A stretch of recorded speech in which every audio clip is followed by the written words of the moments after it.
How to create another TikTok account with the same phone number. Hey everyone, welcome to the channel. This is Rose and I'm here to guide you on how to create another TikTok account with the same phone number.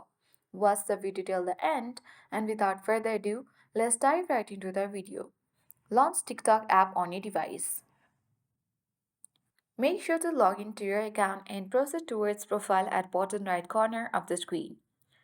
Once you have logged in, you can simply tap three-line icon at top right corner of the screen and select Setting and Privacy. Scroll to the bottom and select Switch Account. Tap Add Account button. Then you have to select Sign Up button at bottom right corner of the screen. Here, you have got the option to enter phone number to sign up for TikTok. So when you try to use the same phone number or email, you might get an issue as the account is already created by the number.